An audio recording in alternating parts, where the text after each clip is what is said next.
Всем доброго дня. Мы продолжаем тему Шэцюань. К сожалению, предыдущий стрим у нас слегка побился. Те, кто хочет к нему обратиться, я, кстати, рекомендую обратиться к нему. Значит, ссылка будет внизу в описании к этому видео, а также на всплывающей подсказке наверняка сверху. И я постараюсь не повторять того, что было сказано, но что-то все равно придется повторить.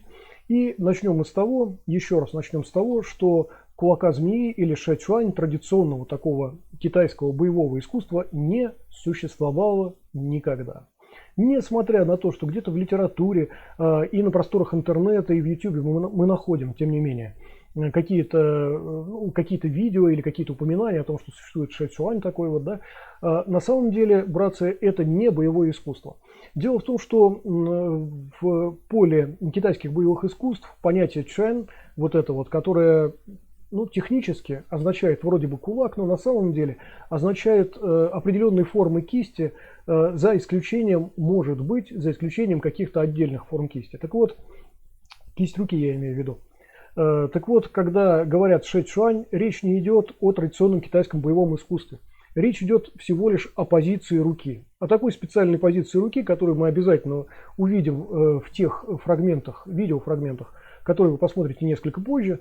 А на этот момент просто я упомяну о том, что вот это вот чэн может означать, значит, в поле традиционных китайских боевых искусств, может обозначать отдельное боевое направление, целый ряд отдельных боевых направлений, между собой связанных или не связанных, и в том числе может означать принадлежность, например, к какой-то области. Ну вот когда говорят там, например, не знаю, вуданский кулак, там, вудан чуань, или там эмэй пай, это ладонь гор эмэй, там, например, и так далее. Речь не идет об одном каком-то боевом направлении, речь идет о нескольких десятках разных боевых направлений. И в то же время вот это понятие чуань означает и просто положение кисти, просто какое-то из положений кисти. Да? И в этом смысле не надо путать это с отдельным боевым направлением. И вот когда мы говорим о шэцюань, речь идет именно об отдельном положении кисти, не о каком-то боевом направлении. Несмотря на то, что сейчас очень много есть новоделов, это не традиционные никакие боевые искусства, и вообще не боевые даже искусства.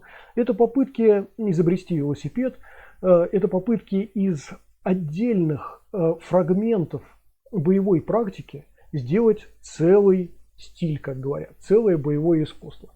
Почему это невозможно, почему это обречено, мы поговорим несколько позже.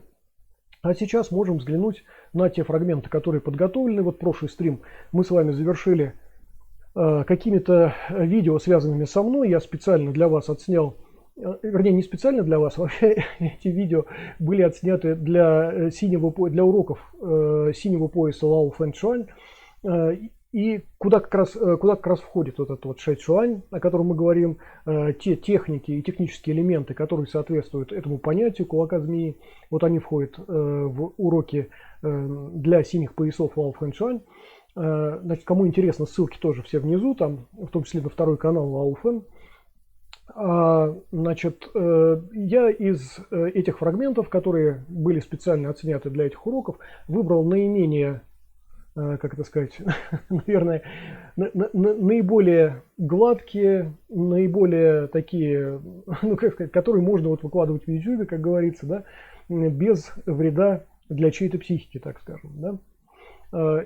Итак, значит, сегодня вот мы начнем как раз с тех фрагментов, которые в прошлый раз YouTube у нас несколько порезал, да, побил немножечко, там передача была очень плохая данных, да, почему-то опять в очередной раз.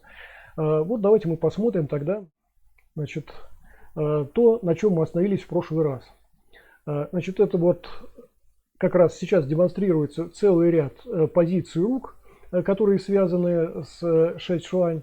Да, обращаем внимание, что здесь у нас основная, давайте я приостановлюсь на секундочку, вот на отдельных каких-то фрагментах. Мы видим, что вот основная рука, которая сейчас вот выше находится, она находится как раз в положении, которое именно и называется шэцюань. Причем в ряде боевых направлений это положение имеет совершенно другие названия и даже никак не соотносится с кулаком змеи. Но, тем не менее, есть ряд направлений, таких как, например, цайча, значит, такое боевое направление, которое вошло как 1/3 в Чойлифут, так называемый Цайлифо. Вот там, например, да, действительно такое положение действительно называется Шэцюань, а именно, ну, кулак змеи, условно говоря, или боевое положение ладони, которое связано, ну, якобы напоминает просто голову змеи, да. А вот вторая рука, сопровождающая, да, она может занимать самые разные положения. Вот вы видели несколько раньше, давайте я вернусь сейчас назад. Вы видели несколько другие положения, в том числе, сейчас одну секундочку, давайте посмотрим. Вот, например, да, сопровождающая рука, в данном случае она правая, от вас слева находится. И она вот сейчас выполняет страхующую такую функцию, да. Давайте посмотрим на следующий вариант. Сейчас будут еще варианты. Вот посмотрите. В данном случае сопровождающая рука, она теперь левая и находится от вас справа. Она в некотором смысле противоположна положению верхней руки, да. Если верхняя рука у нас сейчас работает пальцами, причем не сомкнутыми пальцами, да, и внутренней частью предплечья, то нижняя рука, в данном случае сопровождающая и защищающая вас, она работает внешней частью предплечья, как мы видим, да. При этом оба локтя у нас смотрят вниз. Это, ну, некое важное условие, потому что, я надеюсь, вы понимаете, все-таки у нас наш корпус, наше тело устроено вертикальным образом, да, если вы, конечно, не лежите там, например, на диване, то именно поэтому мы должны по возможности без лишних каких-то действий, без лишних движений, да, вот эту вот вертикаль каким-то образом защищать. Да. Именно поэтому в боевых искусствах, в традиционных китайских боевых искусствах, в большинстве случаев в статичных и не очень динамичных позициях локоть смотрит вниз. Иногда вверх, иногда, конечно, в сторону и так далее, но вот в упомянутых мною случаях локоть смотрит вниз как раз для того, чтобы, ничего не делая, большую часть корпуса, да, например, защищать. Как это еще происходит, вы несколько позже увидите. Просто сейчас хотел обратить внимание на позицию локтей, да, применительно к Шэцюань, к тем техникам, которые вот таким образом называются, да. Ну и так далее. Вот вы видите целый ряд еще позиций сопровождающей руки. Вот, посмотрите, сейчас вот еще одна такая позиция, да, мы видим сейчас, что левая рука, в данном случае она справа от вас, да, она занимает позицию у локтя. Это позиция, которая позволяет вот защищать левую от вас сторону, значит, корпуса человека, которого вы сейчас наблюдаете. При этом локоть защищает его правую от вас сторону. Ну, для него это наоборот, да, там левая и правая. Вот. И эта позиция, она призвана как раз сопровождать действия верхней, в данном случае, руки, которая у нас как раз находится в позиции Шэцюань. Так, давайте дальше посмотрим. Вот еще одна из подобных же позиций, да, когда у нас локоть сопровождающей руки выполняет свой функционал, ладонь выполняет свой функционал, предплечье сопровождающей руки выполняет свой функционал, пока в это же время, одновременно с этим, кисть руки находится в Шэцюань и атакует, скорее всего, в данном случае глаза противника, а предплечье оттесняет защиту, соответственно, тоже противника, да. Каким образом это можно производить, несколько позже вы увидите. Давайте пока еще немножечко посмотрим вот эти вот различные положения. Здесь очень медленно все показывается, и ряд съемок будет как раз медленный. Да? Вот сейчас мы обращаем внимание на то, каким образом у нас локоть может опускаться. Это то, о чем я говорил, почему позиция локтя должна быть при такой работе, вот в Шэцюань, например, и не только в этой работе, должна быть такой вот вертикальной позиции, да, локоть как бы клюет вниз, именно потому что это очень легко защищает вас, ну, буквально, там, я не знаю, от груди до колена, в зависимости от того, насколько вы просто присядете там в своем шаге и чуть опустите локоть защищающий вас руки, да, то есть это достаточно просто, это вот такая проработанная часть многих традиционных китайских боевых искусств, я надеюсь, вы это знаете, да. И вот сейчас вот медленно достаточно мы наблюдаем отдельные фазы, довольно несложные, связанные с кулаком змеи. Что конкретно здесь происходит, я не буду это транслировать сейчас. Во-первых, потому что я не хочу, чтобы YouTube нас забанил там за жестокость, например, или за какие-то подобные вещи. Ну и во-вторых, все-таки согласитесь, эти вещи ну, я бы мог, так сказать, более подробно описывать то, что здесь происходит, но эти вещи годятся для бойцов, а не просто для зрителей, а бойцы прекрасно и так это все понимают. Кстати, если вам это интересно, вот я, как я уже говорил, вы можете обратиться просто к урокам Лао Фэншуань, где вот это вот все подробно описано, рассказано там и так далее, если вам действительно это интересно, да? Окей.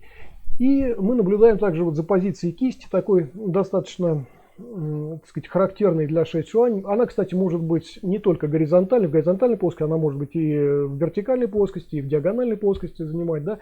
Пальцы при этом у нас могут, ну, смыкаться как бы между собой, да, а могут несколько разводиться. Иногда используется два пальца, тоже связанных между собой или разведенных, например. Это зависит от тех целей, которые вы перед собой ставите, ну и тех задач, собственно, которые вы выполняете, да, что вполне логично, я думаю. Вот. Сейчас вот мы видим как раз и функционал, собственно, этой кисти, которая называется, кисти руки я имею в виду, которая называется шэйчуань, отдельные какие-то моменты связаны с этим функционалом. И, значит, свободу кисти, вот мы сейчас вот наблюдаем, да, каким образом это выполняется. Это не должно быть жесткой связкой, хотя при этом сухожилия вот эти и вообще сустав весь, да, должен быть достаточно хорошо укреплен. Каким образом укрепляются пальцы, каким образом укрепляются суставы, вы опять можете найти в уроках нашего канала, и отдельные видео даже вы можете найти на самом канале, совершенно в свободном использовании. Вы можете это посмотреть. Вот, кстати, сейчас мы наблюдаем в том числе, каким образом просто за счет шага и небольшого наклонения, в смысле небольшого опускания локтя, да, мы можем защищаться достаточно глубоко, в том числе при помощи простого вот такого положения, как шэйчуань. Я думаю, здесь все понятно и достаточно легко. Маневренность обеспечивается, как правило, свободой в плечевом, локтевом суставе и в суставе, значит, запястья, да, запястном суставе. И, как правило, как я уже говорил в предыдущем стриме, подобные вещи очень прям заходят тем, кто начинает только свой путь в боевых искусствах. Всем очень нравятся вот эти вот действия шэйчуань, но при этом, когда дело доходит до спарринговой работы, те, кто очень это любит и так активно, они постарались, прорабатывали это все, да, несколько разочаровываются в этом, не потому что они плохо к этому подходили, не потому что какого-то информационного материала в этой связи мало. Вы увидите, что его достаточно много, вы увидите разные способы употребления шэйчуань, вот в том числе и на столбах, и, значит, вот в такой вот работе медленной, для вас специально так отснятой, да. Значит, не поэтому, а потому что просто вообще арсенал тех действий, которые называются шэйчуань или кулаком змеи, этот арсенал достаточно ограниченный. Он выполняет целый ряд ваших задач, но не покрывает все задачи. И в этом смысле сам по себе шэйчуань не может быть полноценным. Да? Это очень важный момент. Дело в том, что когда мы говорим, например, о худшуань, там, например, о кулаке тигра, или когда говорим об инджаоцуань, там, например, о кулаке когтей орла, там, и так далее, различные есть боевые, например, фанзичуань, там, например, вращающийся кулак, да, это полноценные боевые искусства, которые отвечают на все вообще запросы, связанные с боевой практикой и с работой даже не с одним противником, а там с несколькими противниками, в том числе с вооруженными противниками и так далее, да. Вот шэйчуань в этом смысле нельзя назвать полноценным. Это достаточно неплохая практика, которая входит в разные боевые искусства. И носит такое же название шэйчуань, нередко, как я уже говорил, да, но полноценным это боевое искусство никогда не было. И, как я уже говорил тоже, что вот эти вот новоделы, которые сейчас называют шэйчуань, ребят, это просто новоделы. Это просто, я даже не могу сказать, что это мошенничество какое-то, да. Это такая игра на спросе, что ли, я не знаю. Игра на том, что некомпетентное большинство ищет каких-то чит-кодов в области, в том числе боевой. Да? Я уже говорил о том, что в боевой области в какой-то вы едва ли найдете какие-то чит-коды. Все требует вашего усердия, добросовестности. Если вы занимаетесь у человека компетентного, вы очень быстро, я уже говорил, что в основном за год становятся уже достаточно приемлемыми бойцами. Это гораздо быстрее, чем там в спорте, в постспорте, да. Вот, потому что боевые искусства и их технологии, они позволяют вам стать бойцом очень быстро. Вот. А дальнейший ваш путь, там, 2 года, 3 года, 10 лет, там, 30 лет практики, я не знаю, и так далее, Это, как говорится, ваше дело, и это то, что вас продвигает, делает более опытным, там, бойцом, мастером там, и так далее. Это, конечно, гораздо выше, чем более или менее хороший боец, да, который там за год готовится. Но, тем не менее, значит, в принципе, достаточно быстро можно осваивать боевые искусства. Несмотря на то, что, знаете, вот как говорят, там за 2-3 года там освоил все, да, и больше заниматься нечем. Нет, ну, боевое искусство это все-таки путь постоянной практики. Даже если вы не ездите на велосипеде вот какое-то время, да, вы уже немножечко разучиваетесь, да, и для того, чтобы снова восстановить немножечко свою былую форму, вам приходится потренироваться немножечко в этой езде, согласитесь, да? Хотя бы в том, чтобы держать это равновесие, я не знаю, там, вращать педали и прочее подобное. То есть даже вот такая примитивная практика, как езда на велосипеде, все равно требует постоянной практики. Согласитесь, для того, чтобы вы как-то эффективно достаточно пользовались этой практикой. Тем более, когда речь идет об экстремальной ситуации, когда речь идет о боевых искусствах, да, здесь все решает только практика. Поэтому, когда вы бросаете свою практику, понятно, что вы только теряете, да, в этом смысле и ничего не набираете. И то, что вы когда-то набрали, и вам кажется, что вы с этим живете дальше, ну, это вас подводит, потому что нет, это утрачивается сразу. Есть хорошая поговорка: день позанимался, день приобрел. День не позанимался, год потерял. Вот такая история.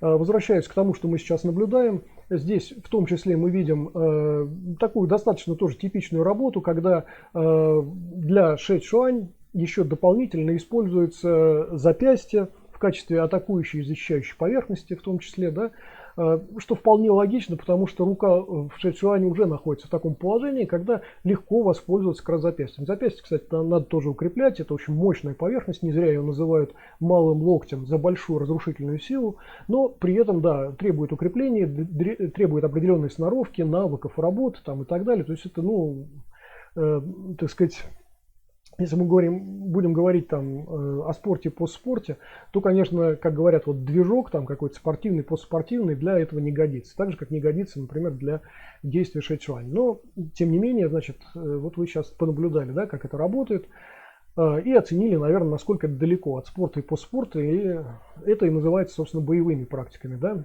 а не околобоевыми и псевдобоевыми какими-то, которые иногда мы наблюдаем, вернее, в большинстве случаев наблюдаем на каком-то боевом пространстве, таком на пространстве YouTube, там ВК и так далее. Кстати, еще раз просто напомню, почему очень много ложовой, реально неправдивой, не настоящей информации о боевых искусствах, почему так мало людей, носителей боевого искусства, и так много пропагандистов, профанов боевых искусств и так далее, да. Ребят, я уже говорил, что медийное пространство и общественное мнение формируется преимущественно некомпетентными людьми. И некомпетентные же люди, значит, преимущественно являются потребителями вот такого контента, некомпетентного же, да. И в этом смысле, конечно, да, какие-то ненастоящие, какие-то фейковые вещи распространяются гораздо быстрее в медийном пространстве, чем настоящие. Да? Вот тут нет парадокса какого-то, это совершенно нормально. Да? И именно поэтому, когда вы ищете что-то настоящее, когда вы хотите обратиться к боевым искусствам, а не каким-то там вот этим вот ложовым местечковым изобретением, типа новодельного шэйчжуань, там, например, да, то вам приходится действительно какие-то силы приложить, чтобы что-то найти или кого-то найти. Да? И с боевыми искусствами так было всегда. Даже, казалось бы, в цитадели боевых искусств, да, в Китае, там, например, когда мы говорим о Китае, именно там наибольшего расцвета достигли боевые искусства и наибольшого разнообразия, да, и наибольшего боевого применения, на секундочку. Это очень важный момент, потому что бойцы и рукопашники, и вооруженные, да, в смысле последователи боевых искусств в Китае, они участвовали в том числе в масштабных, значит, каких-то сражениях, да, помимо того, что там существовали банды какие-то, бандформирования и прочее, прочее, существовали еще моменты, связанные с целым рядом восстаний, местечковых восстаний и довольно крупных восстаний, таких как там, например, восстание там, красных повязок, там, желтых повязок там, и прочее подобное. Такие вот вещи, когда против династии Мин там большое количество людей на севере там выступали, да, и так далее. То есть создавались такие закрытые круги, которые у нас почему-то в литературе называются сектами. В общем, это, ребят, не секта вот этого тоталитарного типа, когда там, не знаю, из вас деньги выдаивают, да, и заставляют потом сгореть там в каком-нибудь огне, там, не знаю, броситься с 5-го этажа и так далее. Вот не совсем понятно, почему вот такие объединения бойцов назывались сектами, но бог с ними, это, знаете, не нам судить, значит, людям, которые именно так это называют. Вообще это были такие круги закрытого, условно закрытого типа, в которые, тем не менее, входило достаточно много людей, которые обучались как раз боевым искусствам, и вооруженным боевым искусством, и безоружным боевым искусством, да, и после этого, значит, противостояли там китайской армии там, и прочее, прочее, прочее. То есть достаточно большие вещи такие прокручивали. Хотя, конечно, да, каждое из таких восстаний подавлялось, но, тем не менее, именно народная среда была поставщиком боевых искусств, в том числе для китайской армии. Общеизвестно, что внутри там, китайской армии созрело буквально там счетное какое-то количество боевых искусств. При этом на самом деле мастера этих боевых искусств попадали в армию опять из народной среды, да, и приносили туда это боевое искусство, а там его развивали в армии. А большинство боевых искусств все равно формировалось вне армейской среды, формировалось в основном в народной среде. Да. Я еще раз просто напомню, с чем это связано, с тем, что существовала такая система социальных лифтов в Китае, когда, ну, например, когда мы говорим о боевых искусствах, о мастерах боевых искусствах, каких-то бойцах там и так далее, вот любой боец практически мог прийти ко двору императора в назначенное, в определенное совершенно время, пройти, значит, такой императорский экзамен, и в случае выдерживания этого экзамена ему давали соответствующую должность, давали под его начало какое-то количество солдат. Иногда сразу давали какие-то генеральские чины, как ни странно, да, то есть такие достаточно большие. Вот. И такой боец в том числе подготавливал китайскую армию там, к каким-то сражениям, учил их боевым искусствам там, и прочее, прочее. Да. Но опять очень хорошо известно, что так же, как и сейчас в любой военной среде, бойцы это, в общем-то, достаточно заменяемый материал, и не требуется какое-то глубокое изучение каких-то боевых таких рукопашных практик, как правило, для таких войск, потому что ну, задача все-таки в основном заключается в том, чтобы эти войска обладали определенного образа там, определенного рода оружием и могли вести какие-то боевые сражения при помощи такого оружия, да, не при помощи каких-то специальных, особенных каких-то навыков, неважно, вооруженных там, и не очень вооруженных, там, невооруженных там, и прочее подобное. Да. Вот, поэтому все равно в народной среде в основном вот как раз выпекалось то, что мы называем сейчас большим количеством боевых искусств, да, в Китае. Так вот, возвращаясь к теме, возвращаясь к тому, что собой представляет Шэцюань, значит, еще раз просто хочу сказать, братцы, пожалуйста, не надо верить людям, которые утверждают даже очень прям экспертно, очень харизматично утверждают, что вот белое это черное, а черное это белое. Когда вам внушают, что Шэцюань это такое боевое направление, стандартное, традиционное, китайское там, и так далее, ну, вот вообще не верьте этому. Помните о том, что Шэцюань на сегодня в отдельном каком-то эквиваленте в Китае, в Китайской академии Вушу существует только Вушу Таолу. И те таолу, которые там демонстрируются, не настоящие вообще, это выдуманные, вот прям буквально испеченные только-только для вот таких вот выступлений. Да? Значит, еще раз напомню, что Вушу Таолу отстоит от боевого искусства, от настоящего, так же, как, я не знаю, игра в шашки отстоит от инженерного дела какого-то, я не знаю, связанного со строительством там и так далее. Ну, понимаете, да, то есть это совсем разные вещи. Вот. В этом смысле общеизвестные такие вот моменты, когда там какие-то вот опять эксперты удивительные, значит, вам рассказывают, что вот смотрите, вот то, что мы сейчас видим, это вообще не Винь Чунь, это вообще, например, не мастер Винь Чунь там и прочее подобное, да, просто потому что почему-то его мнение по поводу Винь Чунь не совпадает с тем, что он видит. Ребят, я еще раз напомню, что, например, извините, что отклоняюсь немножечко от основной темы, и тем не менее это имеет отношение к тому, о чем мы сейчас говорим. Помимо того, что Винь Чунь имеет целый ряд рукавов, зачастую друг на друга не сильно похожих, да, и надо уметь тогда ориентироваться еще в этих боевых направлениях, потому что в мире в основном известно ипмановское направление, а до него вообще ипман, я надеюсь, вам известно, да, что он вообще тренировался в Винчунь Гулао. Это направление, которое сейчас сильно отличается от ипмановского. Вернее, ипмановское сейчас сильно отличается от вот этого прародителя своего, от Гулао, от настоящего такого, как не настоящего, неправильно говорю, от корневого такого Винчунь, что ли, да, из которого вот там дальше там вырос, например, выросло ипмановское направление. Да? Даже ипмановское направление на сегодняшний день имеет ряд модификаций. И они не хуже, не лучше, чем какие-то другие. Иногда вот даже наблюдаешь там какую-то перепалку людей где-то в интернете, например, один говорит, это вот Винчунь, другой говорит, нет, это вообще не Винчунь, это не похоже там на ипмановское. Да нет, даже ипмановское направление действительно имеет массу модификаций, и для того, чтобы об этом судить, надо самому хоть немного быть винчунистом. Да? Вот когда слышишь какие-то реплики от бойцов, или вообще не бойцов, или бойцов, которые вообще в Винчунь никогда не работали, даже не знают, что это такое, как следует, кроме вот видео просмотра, да? Конечно, немножечко от этого коробит, от этой некомпетентности, которая, как мы уже, так сказать, говорили несколько выше, постепенно и формирует общественное мнение, к сожалению. И вот, знаете, я вот, например, слышал тоже о мастере Вонге. Есть такой мастер Вонг, вы можете легко его найти. Такая гротескная достаточно фигура за счет неуемного темперамента такого. Но как человек, который в двух словах кратко может рассказать, правильно рассказать и правильно же показать и продемонстрировать, как это работает, как вот он показывает там вот отдельные технические моменты Винчунь, там, например, да, вот, никто другой, я, по крайней мере, не знаю, чтобы мог вот так в двух словах четко и правильно это и изложить, и показать. И в этом смысле говорить, что у него не Винчунь, это просто смешно. А тем не менее, мы иногда слышим такие нелепые достаточно высказывания, да.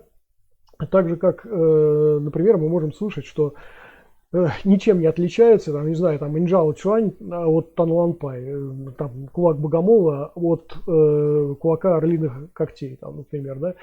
Братцы, то, что в отдельных боевых направлениях есть что-то схожее, не это определяет отдельное боевое искусство, одно боевое искусство от другого, а их различия. Вот где проходит граница, где проходит вот эта вот разница между одним боевым искусством и другим. Вот это именно и определяет боевое искусство. Поэтому, когда мы говорим, что вот это вот боевое направление похоже вот на это боевое направление, ну а почему они тогда называются по-другому? А почему тогда там масса разных совершенно техник? И именно потому, что они разные. Это и есть разные боевые искусства. Потому что там разные технические элементы, техники представлены, разные стратегические, тактические подходы и так далее. И когда мы сравниваем два разных боевых направления, мы должны говорить именно о их разнице, а не о их схожести.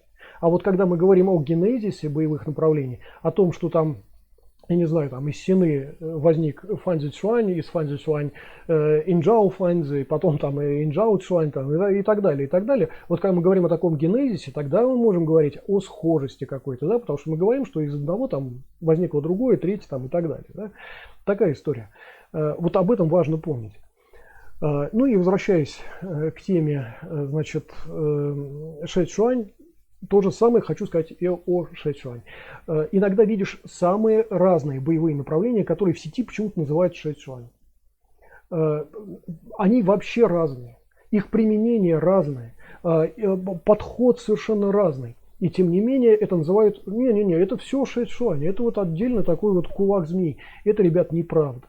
И сейчас мы будем с вами в этом убеждаться. На самом деле я вам покажу те фрагменты, которые мы уже видели в предыдущем стриме, немножечко побитым YouTube. Кому интересно, можете туда, значит, перейти тоже посмотреть. Но сейчас мы снова на эти вещи посмотрим. Одну секунду. Вот еще раз, мы сейчас просматриваем вуданский вариант, связанный в том числе с Шэцюань. Здесь мы увидим отдельный ряд условных подражаний Шэцюань, вот как сейчас, вот, например, такие колебания и такая вот позиция достаточно статичная, да, вот эта вот, которую мы сейчас вот наблюдаем, да, условно говоря, можно сказать, что это такое подражание. Ребят, ну, может быть, это сделано специально для вас, для того, чтобы у вас было полное впечатление о том, что, ну, вот смотрите, это какое-то подражательное боевое направление. Хотя я еще раз напомню, на самом деле звериных, подражательных, анималистичных полностью боевых искусств в Китае почти нет. Есть отдельные направления, ну там одно направление, например, Холдшвайн, кулака обезьяны, где очень много подражания. Другие рукава этого течения вообще практически не подражают там, вот, действиям обезьяны. Есть Танланпай отдельный, который, ну, кулак богомола, который сильно подражательный, да, но есть большое количество таких ветвей богомола, в которых вы даже не узнаете это насекомое. Есть Худшвайн, кстати, вот скоро у нас выйдет стрим или видео, посмотрим, связанное с кулаком тигра. И в том числе мы это проведем в качестве сравнения. Мы сравним там 3 полоски. Их на самом деле очень много, таких рукавов Худшвань, но мы сравним всего 3 полоски, которые имеют отношение к кулаку тигра, и вы увидите, насколько они разные. Вот именно разница в боевом применении и определяет стиль, и определяет боевое искусство, а не то, что там одинаково содержится, да? Поэтому вот то, что мы сейчас с вами будем наблюдать, вот сейчас на экране, там будем смотреть разные варианты применения Шэцюань, да, обратите внимание на то, насколько они именно разные. То, что там используется одно и то же положение кисти, еще не говорит о том, что это одно и то же. Братцы, когда мы видим автомобиль, там легковой автомобиль, все их видели, вы же отличаете один легковой автомобиль от другого, правда? Я думаю, что в этом смысле, так сказать, вы, так сказать, ну, как-то ориентируетесь, правда? Именно на уровне различий между ними, между разными моделями, между, я не знаю, там цветом хотя бы кузова. Вы же ориентируетесь, правда? И в этом смысле вы именно сориентированы на разницу, потому что в данном случае разница будет определять модель автомобиля. То же самое с Шэцюань, который вы наблюдаете. Тут обращайте внимание на разницу, а не на примерно идентичное положение передней руки. Как правило, передних Шэцюань. Да? Вот обратите внимание вот сейчас на вот это вот действие и на вот это вот положение в такой скрученной позиции. Значит, я на нем делал акцент на прошлом стриме как раз, говорил для чего, почему такое положение существует, сейчас повторять просто не буду, но тем не менее действительно в новоделах современных, которые я называю сейчас Шэцюань, кулаком змеи, мы очень часто видим вот это положение, но без его применения, к сожалению. Только мы видим какое-то странное подражание, причем подражание совершенно бессмысленное, не имеющее боевой реализации, и это еще раз доказывает, что вот эти новоделы, которые сейчас называют Шэцюань, они лишены жизни. Это мертворожденные направления, которые из вас не сделают бойца. К моему большому сожалению. В отличие от реальных боевых искусств, в разряд которых входит в том числе такое понятие, как Шэцюань, и имеет свое боевое развитие, боевое применение. Да? Окей. Значит, вообще в прошлом стриме мы вот наблюдали все то же самое, что сейчас вот видим, но правда там с буферизацией как-то шло и так далее, поэтому вот сейчас у вас есть возможность нормально посмотреть эти отдельные какие-то фрагменты. Да? Вот мы сейчас видим, обратили внимание, да, здесь работа не только вот этим вот Шэцюань, здесь работа ногами используется, здесь подсечки используются, в том числе высокие удары ногами, да, вот в этом вуданском направлении. Кстати, еще раз хотел повторить, что есть мнение очень странное, что Шаолинь сделал очень много для развития боевых искусств в Китае. Ну, давайте я сейчас тормознусь немножечко, да. Ребят, это далеко не правда. Сейчас вот здесь вот остановлюсь, например. Даже вот сюда перейду. Короче, это далеко не правда. Шаолинь, северный я имею в виду, сделал немало, конечно, но и не так много, как другие цитадели развития боевого искусства, да, в Китае. Я еще раз напомню, что вообще Китай, как мы его сейчас знаем, это раньше был целый ряд отдельных государств, которые были позже объединены, постепенно объединялись, и ханьская империя, там, условно говоря, развивалась постепенно на запад и на юг, вытесняя местные народности, вот так, в частности, вьеты были вытеснены, хотя сейчас на юго-западе Китая, в том числе вьеты живут, да, вот, но Вьетнам сильно потеснился когда-то. Так вот, у всех этих народов были свои боевые искусства, на секундочку. И они развивались отдельно, локально, не связаны между собой. Вот это вот очень важный момент. И, кстати, на секунду, вот это вот компиляционные боевые направления, такие как Цайлифо, например, которые мы рассматривали, такие как Хундя или Хунгар, там, ну и прочие подобные, да, вот такие компиляции, они возникают довольно поздно. Они возникают где-то там в районе, многие из них возникают в районе 19, иногда 20 века, начала 20 века. Да? То есть вот это вот явление, когда одно боевое искусство на другое начинает очень сильно влиять, это позднее очень явление. Даже развитие фанцзичуань, такого боевого направления, о котором сейчас мало кто знает на самом деле, но которое вошло в очень большое количество, в итоге вплелось боевых искусств и на севере, и на юге Китая, да, даже это боевое направление довольно поздно распространилось по Китаю и вошло, соответственно, вот как я сказал, в ряд боевых направлений. Так, окей, давайте возвращаться к тому, что мы сейчас просматривали. Немножечко вперед это все промотаю. Одну секунду. Вот сейчас обратите внимание на действия, да, которые не похожи уже на то, что мы видели до этого. Вот эти вот плавные действия руками. Это, ребят, не какая-то волшебная хореография. Это способ кратко, медленно достаточно, легко, да, оттеснять тяжелые защиты и перенаправлять тяжелые атаки ну, противников наших. Да. Вот. Ну, кстати, нам показывает даже работа в нижнем регистре, который не имеет отношения вот конкретно к этому положению шэйчуань, да, который требует уже определенной модификации, и это лишний раз говорит о том, что шэйчуань не может быть отдельным боевым направлением, да, разве только вот в качестве какого-то новодела сейчас выдуманного, да, который выдают за боевое искусство. Ну окей. Здесь мы видим целый ряд позиций. Вот, кстати, обратили внимание, да, на работу двумя руками, когда сопровождающая рука занимает отдельно вот такие положения, самые разнообразные, да, в том числе, которые вы видели вот несколько раньше, когда я там, например, выполнял какие-то действия на экране, вы тоже это наблюдали, такие позиции рук, да. Ну и еще позже мы можем вернуться к тому, что просматривали несколько раньше, и сосредоточить свое внимание вот на отдельных, в том числе, позициях рук, да, таких. На секундочку, не статичных позициях. Вообще в боевых искусствах ничего статичного нет. И даже вот помните, да, то, что называется стойкой, вот глупо называется стойкой, это вообще не стойка. В китайском языке это пу означает шаг. То есть речь идет о динамике. Нет ничего статичного. Поэтому, когда я говорю позиция руки, да, это не значит, что это какая-то статичная позиция, в которой надо вот как-то стоять, эту позицию надо как-то держать и так далее.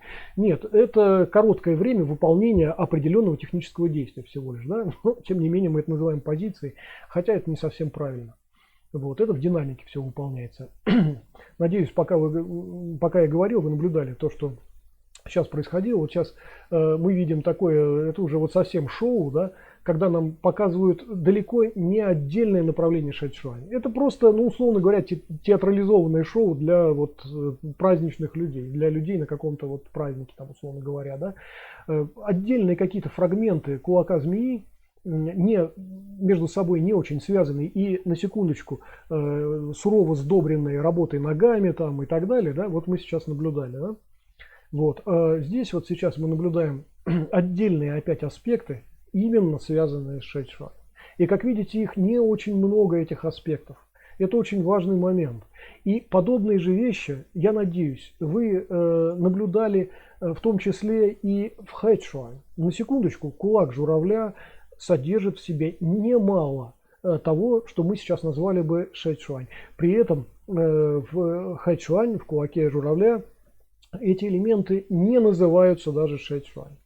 Вообще там нет даже такого названия. Так же, как в винчунь, да, обращали внимание, там в отдельных тао, например, мы видим, да, вот положение рук, совершенно такие характерные действия, казалось бы, кистью руки, да, и в винчунь все равно нет такого названия, как шэйчуань. Это вот тоже важный момент. Хотелось просто провести такую вот параллель. Вот мы сейчас говорим о том, что шэйчуань входит в большое количество боевых направлений, и это можно увидеть в этих боевых направлениях. И тем не менее, в этих боевых направлениях нет отдельного, прям специального такого названия, вот шэйчуань, ну, в ряде таких направлений, да. Вот, это тоже важный момент. Как я уже говорил, большое внимание уделяется сопровождающей руке. Вот мы видим в том числе периодически, давайте я немножечко вернусь назад, надеюсь, что мне удастся это подхватить. Вот мы видим, да, сопровождающая рука у нас, как правило, отстает, где-то в районе локтя она оказывается для дальнейшей защиты, да. Я думаю, вы на это внимание обращаете, когда работа руками не запараллелена в шэйчуань. Окей, давайте посмотрим еще. Сейчас следующий будет у нас эпизод. Надеюсь, что не менее интересный. Да, совершенно верно. Вот этот эпизод, ну вот эту вот работу, которую мы сейчас наблюдаем, мы уже обсуждали на прошлом стриме.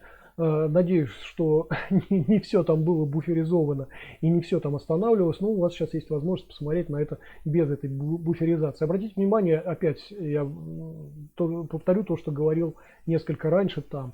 Обратите внимание на ту раскованность в области плечей, локтевых суставов и кистей рук, да, которую мы сейчас здесь наблюдаем. И это является большой разницей, определяет большую разницу с тем, что мы видели несколько раньше. Да? Вот видите, шэцюань, вот это вот положение, казалось бы, кисти просто, да, которое называется шэцюань, оно может быть совершенно разным, по-разному может быть использовано в разных боевых искусствах, в разных боевых направлениях. Это положение кисти используется совершенно по-разному. Вот сейчас обратите внимание в том числе на подрагивающую кисть руки, которую мы до этого не видели. Мы видели с вами статичное достаточно такое, но более-менее стабильное положение кисти, да? А сейчас мы увидим подрагивание. Видите, вот эта вот раскованность позволяет достаточно быстро проникать кисти руки сквозь оборону противника, и мы сейчас увидим характерное еще подрагивание. Вот видите? Нет стабильности, значит, немножечко подрагивают даже пальцы, да, видите, вот это вот выплескивание даже вот такое вот вверх, да, осуществляется. Это другое применение вот этого шэцюань. Это говорит о том, что шэцюань как такового отдельного боевого направления опять не существует, ребят. Есть большое количество технических элементов, которые так называются. Вот сейчас мы видим использование двух пальцев, да, в том числе вот то, о чем мы говорили в начале этого видео. Вот. Надеюсь, что вам это хорошо видно, вы это можете как-то оценить правильно. Так, окей. Значит, дальше. Ну, на отдельных каких-то аспектах я не буду сейчас останавливаться. Я думаю, вам интересны не только подсечки, которые здесь выполняются, да. Больше мы все-таки говорим сейчас именно о шэцюань, и он здесь неплохо продемонстрирован. Вот, кстати, мы видим, что демонстрируются вот эти вот типичные входы, которые позволяют быть не очень быстрыми. Мы видим, что вторая рука у нас у противника несколько даже отстает. Давайте я еще вернусь назад, да. Сейчас, одну секундочку. Мы видим, что там работа ведется на коротком расстоянии. Сейчас мы дойдем до этого. Работа там ведется на коротком расстоянии второй сопровождающей рукой в первую очередь, да? А вот рука основная действующая, вот видите, да, там левая рука была первой самой, которая защитила нашего, значит, героя, нашего бойца. А вот второй уже позже гораздо, да, приходит рука, которая вообще призвана либо атаковать в данном случае глаза, либо гору, ну в данном случае, конечно, глаза. И мы это несколько позже увидим как раз. Значит, это стремление. Так вот, такая технология позволяет даже опаздывать за действием противника. Нам намеренно удерживает сейчас, значит, партнер этого бойца, удерживает руку в таком положении.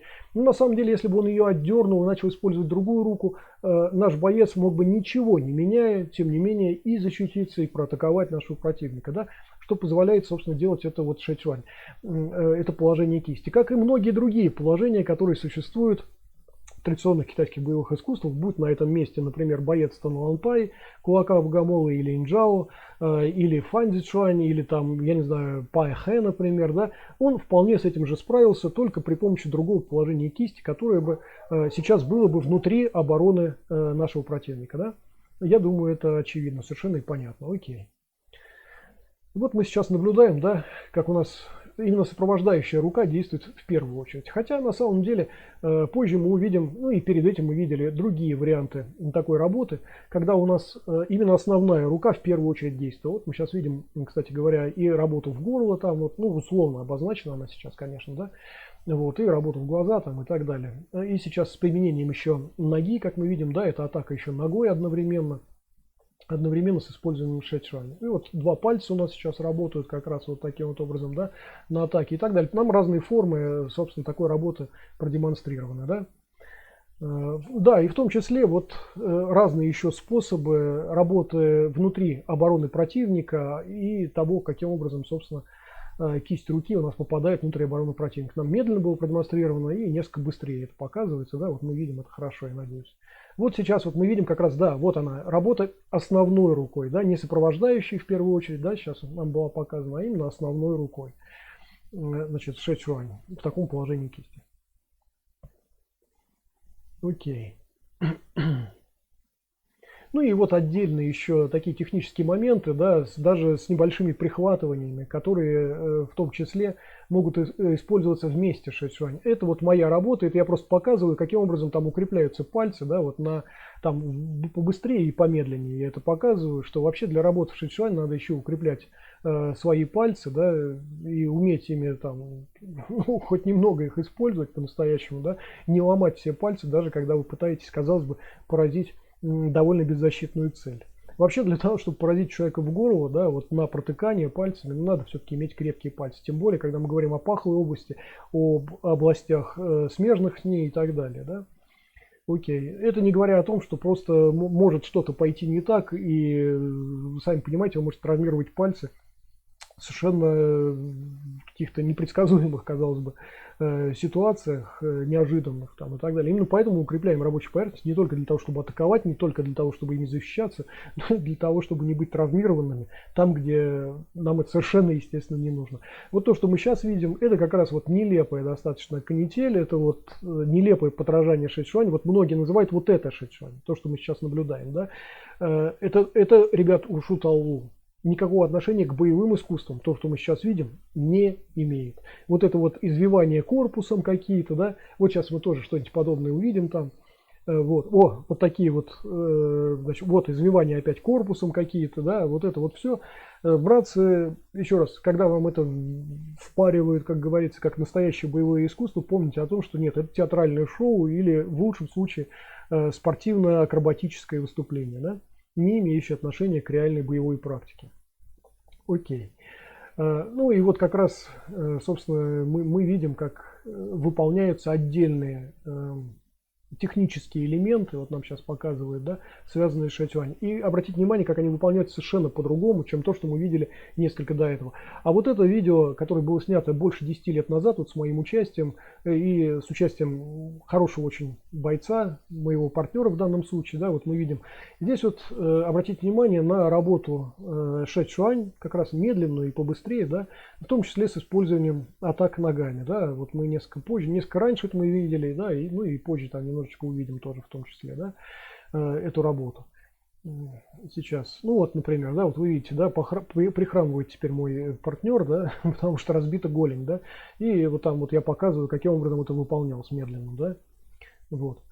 Окей, это тоже древнее видео совершенно с моим участием, это лет 7 назад, что ли, отдельные элементы того, как, собственно, нарабатывается вот эта вот практика использования шэйчуань. Окей, значит, это мы посмотрели.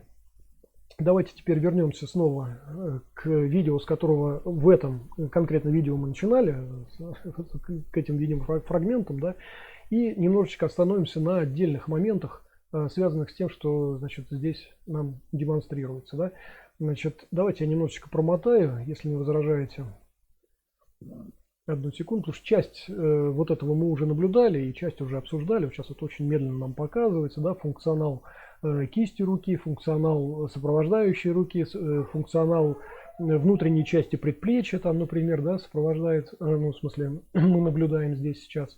Вот, но главное, что, значит, я об этом еще раз, на этом не буду заострять особого внимания и рассказывать, что и зачем и почему, там, да, это в уроках найдете. Я не вижу сейчас смысла, как это сказать, делать так, чтобы люди не совсем верно поняли какие-то мои объяснения, потому что вот эти вот вещи осваиваются в линейке уроков, да, и форсированно такие вещи не осваиваются, да. Нужно сначала, чтобы вы прошли ряд других уроков, предыдущих им там и так далее, да, такая история. Иначе это будет воспринято неправильно, и вы не сможете этим нормально воспользоваться ни в спарринговой практике, ни в реальной. Поэтому не хочу, чтобы вы сами себя вводили в какое-то заблуждение, да. Вот. И это наоборот хорошо, когда вы уже подготовлены достаточно, когда ваши рабочие поверхности укреплены, вы над шагами работали, над предыдущими уроками работали и понимаете, к чему сейчас вот это вот все. Да? Так что обращайтесь к урокам и, значит, кому это интересно. Да? Сейчас вот показан функционал кисти, более свободная кисть, да, которая в первую очередь ведет пальцы, а не пальцы ведут кисть. Да? То есть вот это несколько другая там ситуация. Вот мы как раз сейчас это наблюдаем. Для чего, почему, сейчас даже не буду рассказывать опять.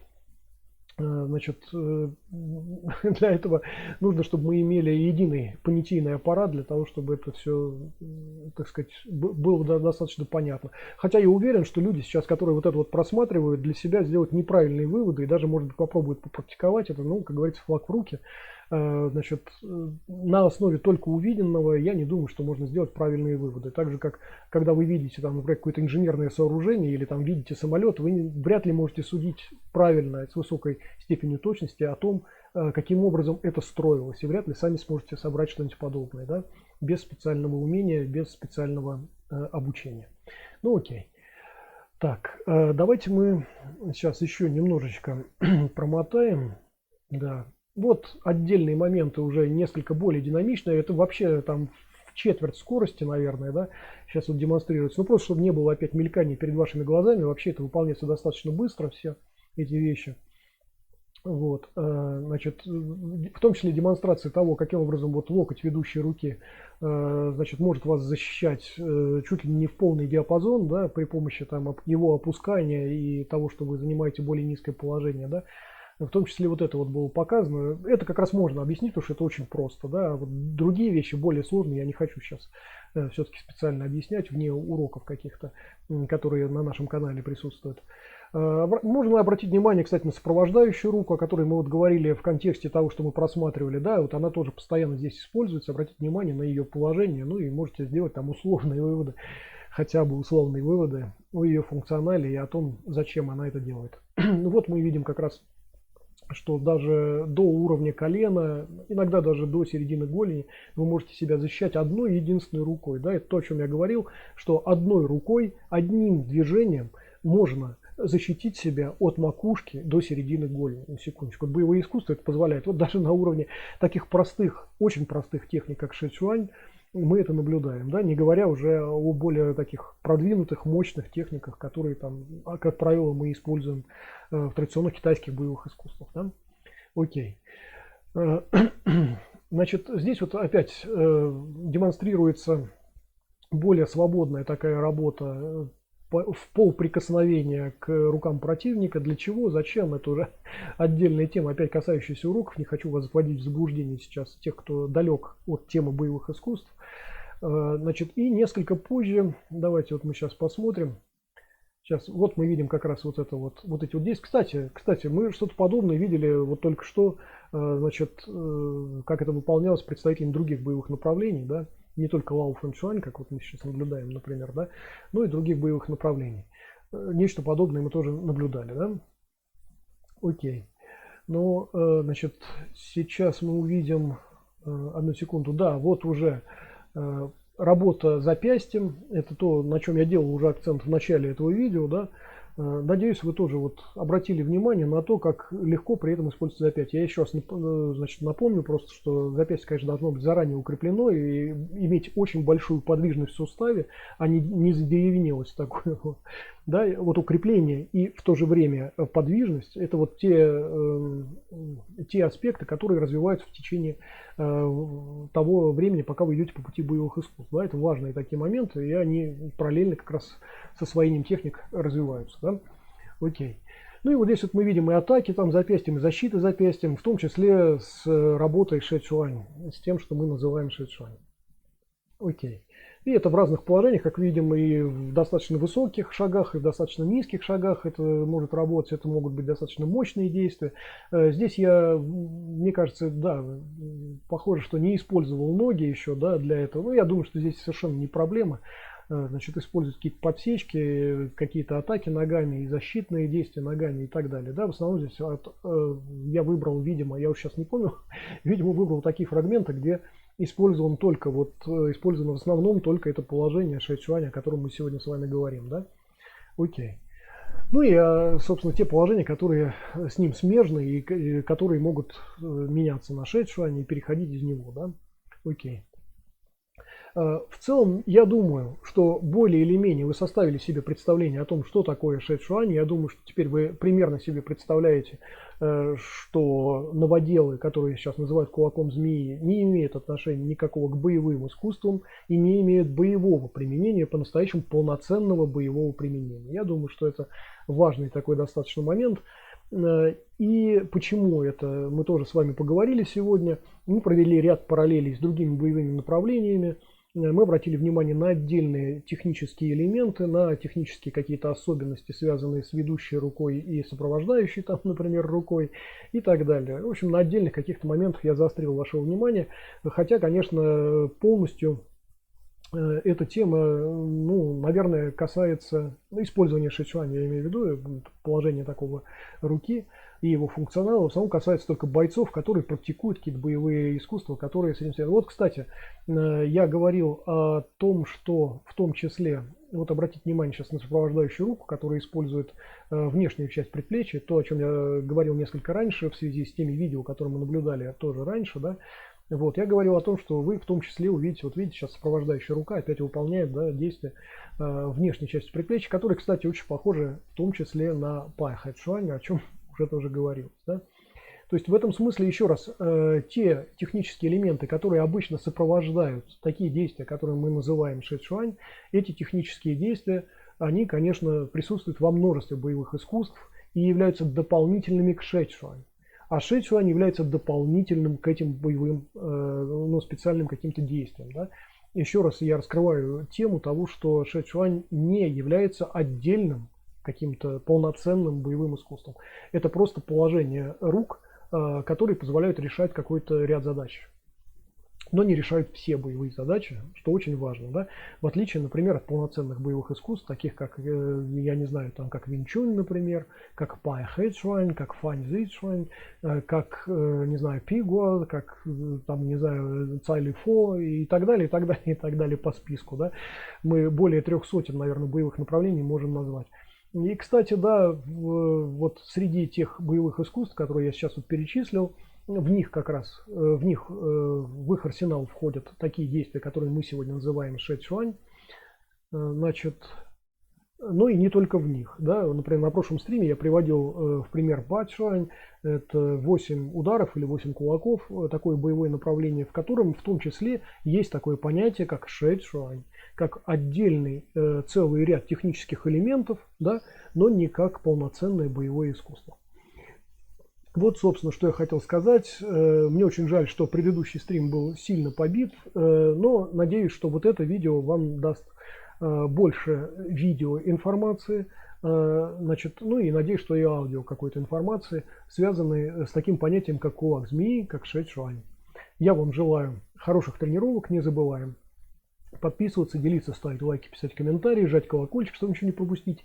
Переходить по ссылкам внизу, там масса ссылок на ресурсы, содержащие информацию о боевых искусствах, в том числе на уроки. Там же ссылки на плейлисты этого канала и на другой канал, да, и вы можете, перейдя на плейлисты, сориентироваться лучше в тех вопросах, связанных с боевыми искусствами, которые вас интересуют. И еще раз желаю вам хороших тренировок. Счастливо.